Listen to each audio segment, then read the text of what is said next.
Welcome to the video, guys. My name is Nick Koumalatsos. I am a former Marine Special Operations Raider.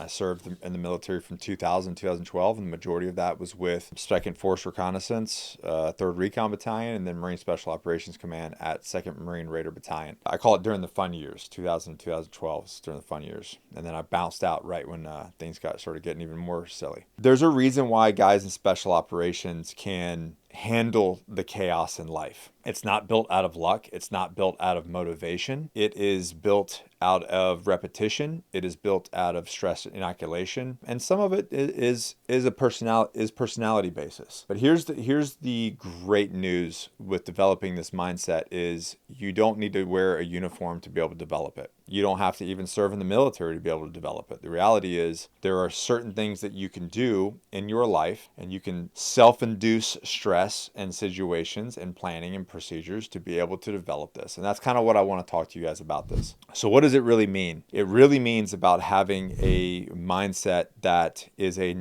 kind of a never quit mindset. It makes you that you are completely resilient. You can adapt on your feet. You just do whatever it takes to get the mission accomplished, right? And while a lot of people will just kind of fold up and quit, you don't. That again is not built out of some sort of miracle. That is built out of repetition. So today I'm going to break down how to build this mindset and then how to apply it to your everyday life, whether you're in the military, law enforcement, first responder, or maybe you're just a father, a husband, a business owner, and you know that like life is getting a little chaotic and you feel like you're not living up to who you are supposed to be. And there's a reason why these guys can handle, again, the chaos and the stress and continue to be successful in that arena. And I think that we have a lot to learn from that. And it served me very, very well in civilian life. It served me very, very well in business and in my personal life as far as being a husband and a father once I kind of took that mindset and applied it to my regular life. So this is what I've done to build 2 8-figure businesses and a 7-figure business is I've applied this mentality to my life. So the first one is the origin of resilience, being able to build this unstoppable resilience no matter what. The mindset is built under pressure and stress. It is built in fire. And again, you don't have to go to combat or go do these things to build that. But you do have to fabricate some level of stress in your life to be able to train to it. And what I mean by that is we don't go to combat for the first time and expect to perform, right? There is a ton of training. There's a ton of situations that are put into place way before you ever get to the actual opportunity that you have to go perform these type of things. So again, you can build these things into your life. You just have to choose to do it and then be uncomfortable. So it's a mindset built under stress, and it's really trained. It's not gifted. Okay. So how do you develop it? All right. What's the way to develop this unstoppable mindset? And in today's age, oh, it breaks my heart, but it truly is like we are chasing comfort. Like the rhetoric that's out there now is completely to tell you, oh, just, whatever you have to do to make you happy. Like Gary Vee does a lot of it, like, oh, just choose the thing that makes you happy. And there's a little bit of truth to that. But if you chase happiness constantly, you will constantly feel unfulfilled. The reality is, I want you to think about the things that you're most proud of in your life, accomplishing something in business, raising your kids, the marathon that you ran, the Spartan race, the bodybuilding competition. I don't know. You pick your thing, the thing that you're super proud of, that you still have hung up on the wall, and that you are like, man, I did that. Like a lot of my stuff up here on the wall that I have, my little tokens from a prior life. None of the things that you're most proud of came easy to you. The things that we're most proud of are the things that we had to sacrifice, the things that were stressful, the things that we had to endure. Those are the trophies, right? It's the work that got you there. So if that's the case, why don't we have all this happiness? But the thing is that stuff is not real. True happiness and fulfillment comes from accomplishing goals that you had to delay gratification. You had to put yourself into uncomfortable situations. And so what that is it's at high exposure to adversity. It is, again, putting yourself into a structured environment where you have no room for excuses. And again, like for us, it was this constant, which is in a way can be a negative in some aspects, that you have to adjust when you become in civilian life. But it's this constant pressure to perform. It's this constant pressure to succeed, especially when you're surrounded with very like-minded, high-performing individuals, right? So it's this, you're constantly, pressured to perform, adapt, and lead constantly. And when you put yourself in that environment, your resilience starts to rise. So real quick, to give you an example, I was in selection. So I was in the lucky time where I came back. Second Force had turned into Second Marine Raider Battalion and became part of Marine Special Operations Command, and we fell under SOCOM. I was in Third Recon at the time, so I wasn't there. I came from Second Force, went to Third Recon. By the time I came back, they had just rolled up. I think about a year prior to that, they rolled up their flag at Second Force and became, at the time, I think it was Second Marine Special Operations Battalion.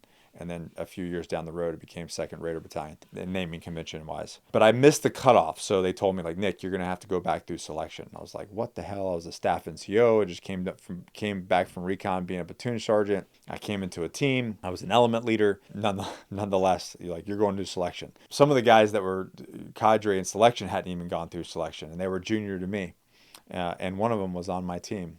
Which was funny. But nonetheless, I went through selection. It was February. I won't give you too many details, but I'll tell you this. I stepped out onto an operation. I'm solo. I'm walking through the woods, and it is freezing rain. What I mean by that is it should have been snowing, but it was not. It was sub 32 degrees, but for some reason, the good Lord decided to bless me with freezing rain. And so I'm getting rained on. I've got my ruck, it's probably about 55 pounds, probably more now because it's soaking wet, and then started to get frozen. And I step out on my patrol, and I shoot off into the woods. Everything's covered. I'm about to cross what I did not know was a stream, because it had a bunch of debris and trees and leaves and everything.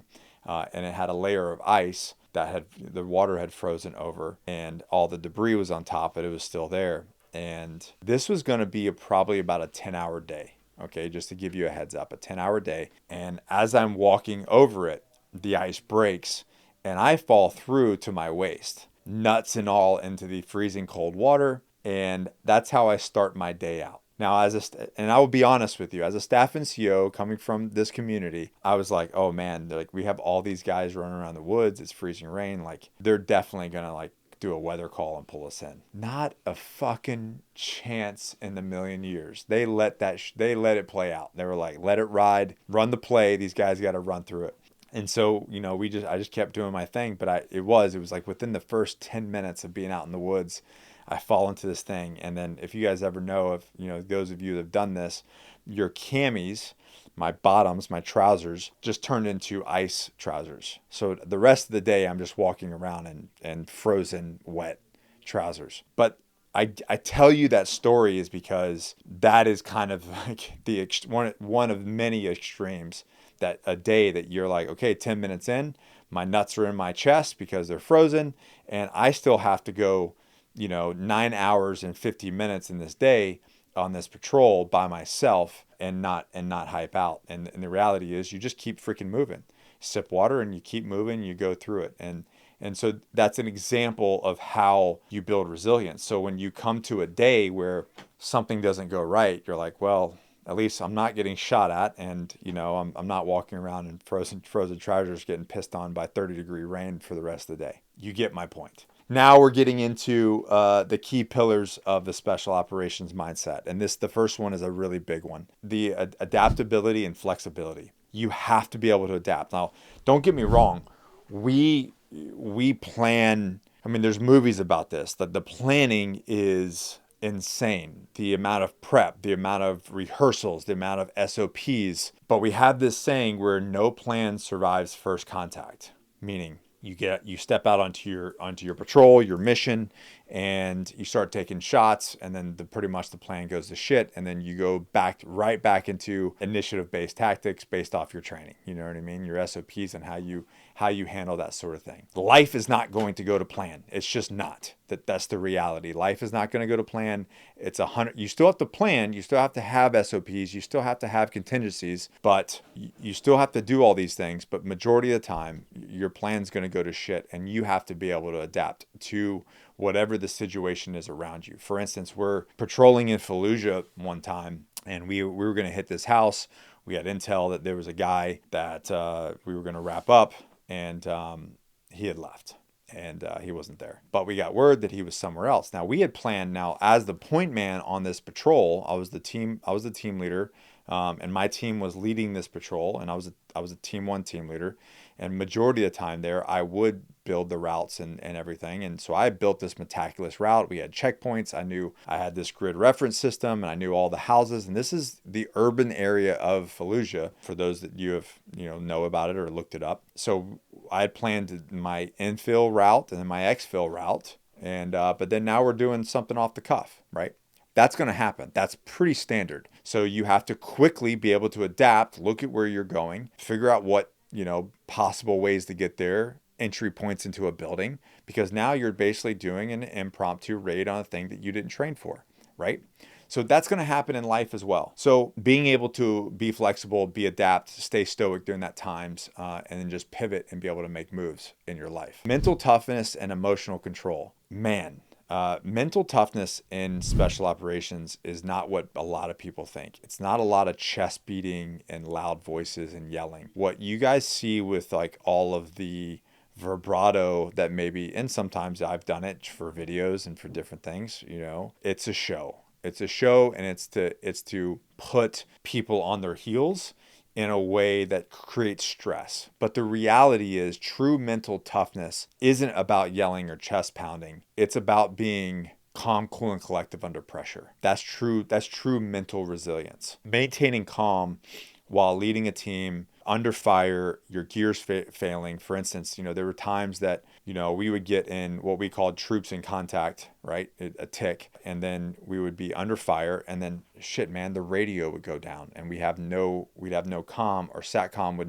would go down, and we couldn't get a communication link with the higher authority to provide support. And we have to figure that out. So in the midst of all this chaos, in the midst of all of this stuff, you have to stay tough, but that's just because you're staying mentally resilient, right? I think a lot of mental toughness comes from being mental resilient and being calm, cool, and collective under pressure. So when stress and pressure really starts to happen, are you losing your shit on everybody, or do you keep your emotions in check, think clearly, and be able to solve the problem, right? Because for those that would get emotionally charged, you're not solving the problem, you're compounding the problem.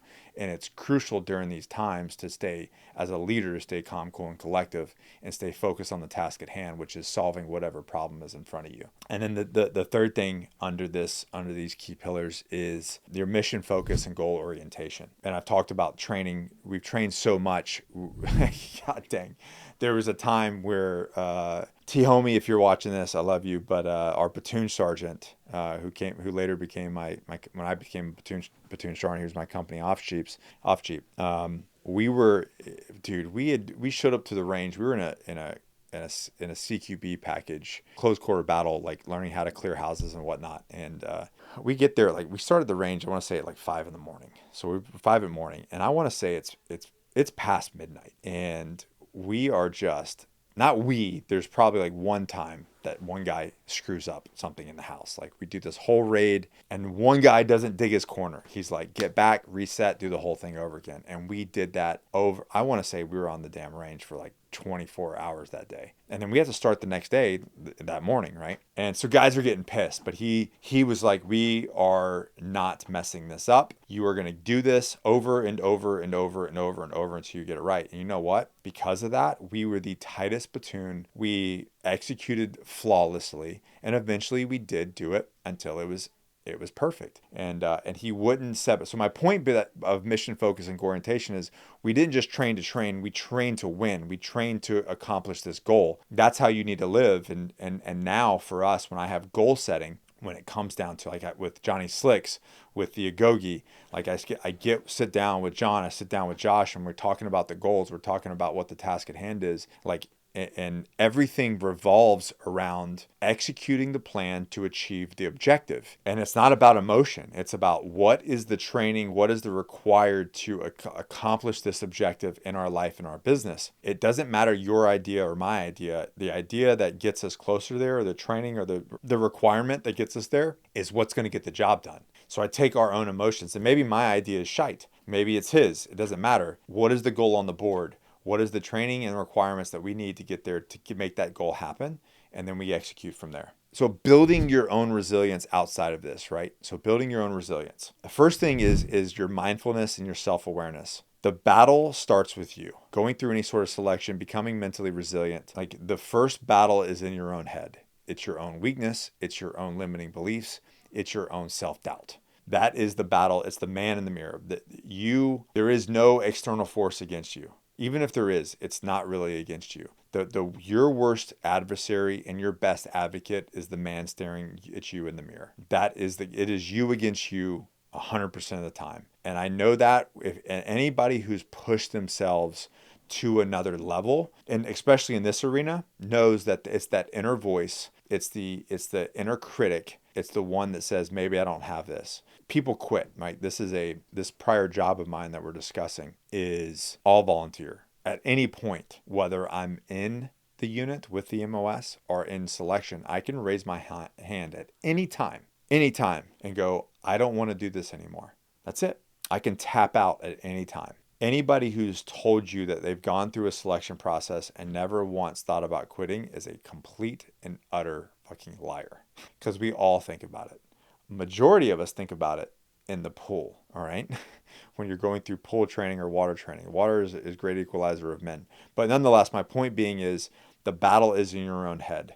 So when you wake up in the morning, you need to sit with yourself at some point. And morning is good. When you first get in the morning, it's good. Take that 5 minutes. Start taking 5 minutes of silence every morning and thinking about what you want to achieve, what you want to do. Check in with yourself, right? Figure out where you're at in life. Battle some of the self-doubts. Do some positive affirmations about what you have in the tank, the why you're going to do it, right? Really think about the why, because the why is what matters. That the why, if you just have a goal without a why, you're never going to achieve it. When you have an objective, but you have a why behind it, that's when things start to really go, I can endure a lot of shit because I want to be a better father for my kids. I want to set the example. I don't want my son to look at me as a big fat piece of shit. Now that's going to get you out of bed. That's going to drive you, right? But if it's just to look good naked when things get hard, you're like, I can put that off. But when you think about your son or your kids looking at you a certain way, or you being around for them, be able to provide for them, things start to change in the way that your brain works. So really getting into that, the positive self-talk and reframing. This one's huge.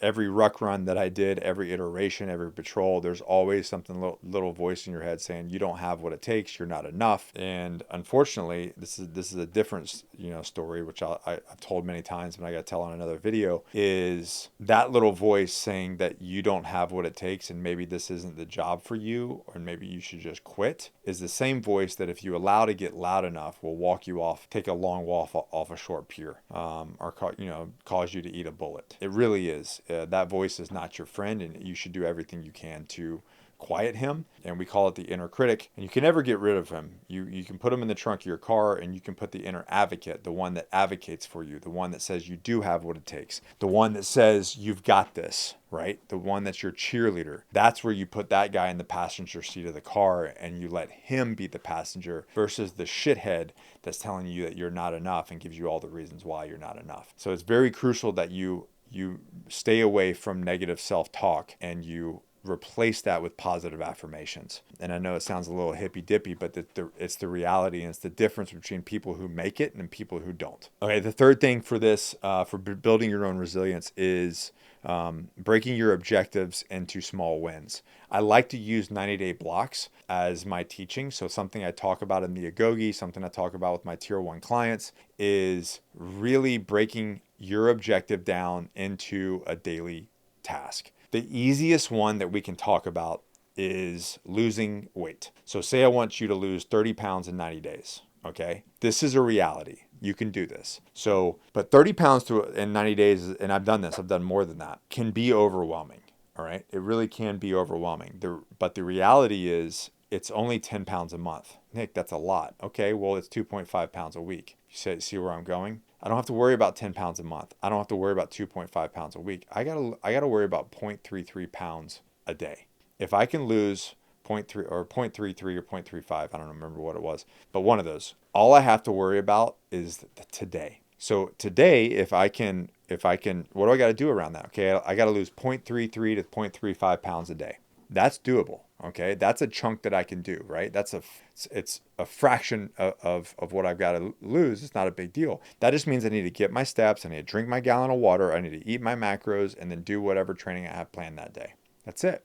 If I do those things every single day, I don't have to worry about the week. I don't have to worry about the month. I don't have to worry about the 3 months. I just got to worry about today. And I repeat that process day after day. And then at the end of the 90 days, you go, wow, I lost 30 pounds in 90 days. And everyone around you goes, how did you do it? Remember when I said before? It's the habits, the planning, the execution, the daily things that you do, the training that you do every single day that builds on that thing. And then now because you've done this, you've taken this objective and you've tactically broken it down into a phase line approach to accomplishing an objective. You're that much more smarter and much more resilient. Now you've built consistency. It wasn't motivation. You're not going to be motivated every day. It was consistency and discipline that you did every single day to achieve that objective. So how do we apply this to your everyday mindset? Overcoming setbacks and obstacles. And if my son was here, he would remind me and everyone here. He just won't stop bringing it up. I think he's got a thing with it. But the time that I got the trucks stuck in the sand when we went camping, he thought it was the greatest thing ever. But again, reframing. So like I was frustrated, but then once I saw him like living his best life, he thought the whole thing was just the coolest thing. And the reason why he brings it up so much is because for him and then for me, we had to reframe this into the truck getting stuck to reframing failure into like this family adventure. Like he found the board that got us unstuck. You know, he was just living he just thought it was great. He didn't care that we were late to setting up camp or we had a late dinner. He didn't give a shit about any of that. He thought the whole thing was just an adventure. So reframing failures into adventures, reframing failures into lessons that you are becoming, that are making you smarter, making you harder to kill, making you more resilient because you've gone through these trials and tribulations. Maintaining focus and even a little motivation when motivation fades. So motivation 100% of the time will fade. Systems and a plan is what gets you there. I am rarely actually motivated. Like 1 out of 10 days am I motivated, to be honest. But I have such a system in my life that I just execute regardless of how I feel. Motivation is a feeling. It's like taking a line of cocaine. Not that I've ever done that, but I would imagine that's what it is. It gives you this high and then you fall, right? You have this hard come down. People don't win gold medals, achieve 8-figure businesses by motivation. A gold medal, a guy that goes to the Olympics and wins a gold medal doesn't only train when he's motivated. He trains because there's a system, there's a training plan, and he executes it regardless of how he feels. And I guarantee majority of the days he doesn't feel like training because he's tired, he's exhausted, he's hurting, but it doesn't matter. Apply that to your life. Stop seeking motivation and build a system that's going to get you there. Like we talked about that 90-day plan, that 0.33 plans. What is the plan of the day? And then you attack that plan of the day, regardless of how you feel. And if you do that every single day, man, you don't need motivation because you have a system and you're going to win because of that. So like for me, I have my morning routine, I have my weekly routine, and I stick to that. And no matter what, because of that, I move the needle in my life every single day and every single week. And then it turns into months and it turns into years. So if you're a living Groundhog Day, if you look back and you're like, man, I don't even remember what yesterday was like. I don't remember, I'm in the same place I was a week ago, a month ago, a year ago. Well, that means you're flying by the seat of your pants and you haven't built a system to where you're systematically getting 1% better every single day. And then mathematically, because of that, you're getting 37 times better every single year. That's major, but it takes a system. So boosting productivity and efficiency, it's just like mission prep, SOP development, making sure your gear laid out, your comms are tight, your SOPs are tight. Are you doing that in your daily life? So what I would suggest is utilizing like a Sunday to do your mission planning. Is it, for Sunday is like, execute your financial plan with your wife, the schedule with your wife. What are you doing to lay out, meal prepping for the week? Use Sunday as you're planning, like to batch your SOPs, to prep your gear for the week, to do, have all the meetings that you need with your family. I know it sounds crazy, but you will have such a bigger and more successful life by doing that. So, and by doing so, you take all the guesswork out, and you will boost your productivity, you will boost your efficiency, and you will get 1% better every single day. Living a more fulfilling life. If you're, operators who win at war, but then they're failing in their house, are failing in life. So if you're winning at business, but then you're failing at house, you're with your wife and your kids, you're losing. You're losing. All that work, all that effort, all that energy is there for what? Lead like a man at home. Take these things that you do in your regular life and apply them to your life at home so that you can be all around, well-rounded, successful. And that is absolutely crucial. And you know what? The reality is, for the majority of us, it's way harder to do this stuff at home than it is. And I know that says it's easier said than done because you're dealing with multiple people, but just like you are at work, you're dealing with multiple personalities. You got multiple personalities at home. And the more that you apply these techniques at home, you treat your home like that, the more you're going to strengthen relationships, the more that you're going to pour in the same energy. You're going to build a better relationship with your kids, your wife, and you guys will go a lot farther together. Taking calculated risk. You cannot let fear drive you. You have to use fear as a mechanism of understanding, like, oh, if I feel fear around this, I more than likely have this. And what competitors do is when they feel fear, they turn that fear into excitement. That's a really, really big deal, because now they go, oh, this feeling that I have is actually just excitement to do this thing.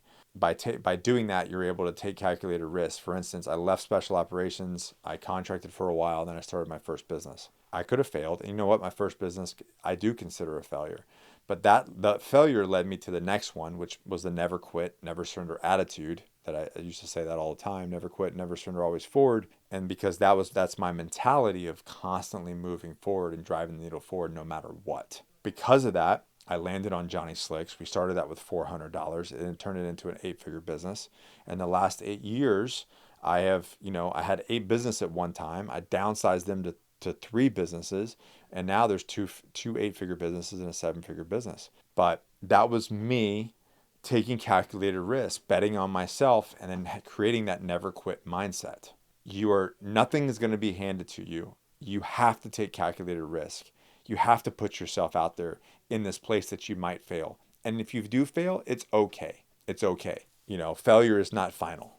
I know a lot of military guys struggle with that, because vulnerability and failure is like, oh, failure is final because it's talking about lives. Not in the regular world. Failure is not final. If you fail one thing, it's a tuition payment to your life, and then you're able to learn from that, and you don't make those same mistakes again. All right. And if you feel like you're going to, that's a limiting belief.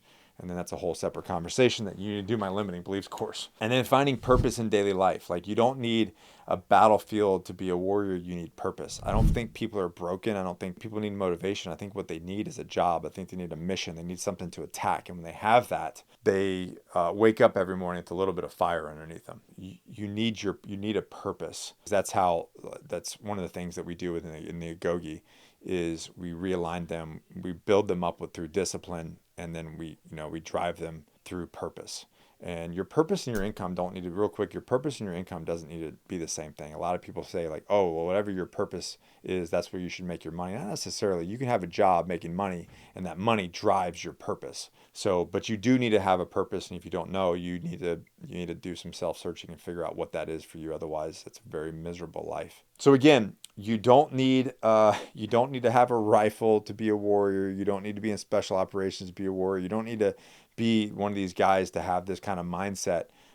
You can live like this and create this resilience. You can create this training. You can create this systemized plan, all to benefit your life and to have this special operations mindset. So what you need is clarity, structure, and mission is what will get you there. And that's what will create this mindset. And the truth is, it's available for any man that's willing to put themselves through it and willing to achieve it. So if you're out there and you feel like this is like heavily talking to you, you feel like you've been drifting through life, well, I just laid it out for you. If you guys execute these steps in the next 90 days, you'll be a different person in 90 days. You really will. And I'm not saying it's going to be easy. It'll be really difficult, especially if you go from a drifting lifestyle, then you will turn around. It will be very difficult to start, but at the end of 90 days, you will be a man that's lit on fire. And if you do need help with this, drop in the comments, mission or Agoge, or go into the description. There's a link down there for our community, and we'll help you find that. We'll help you systematically hold you accountable to do such thing.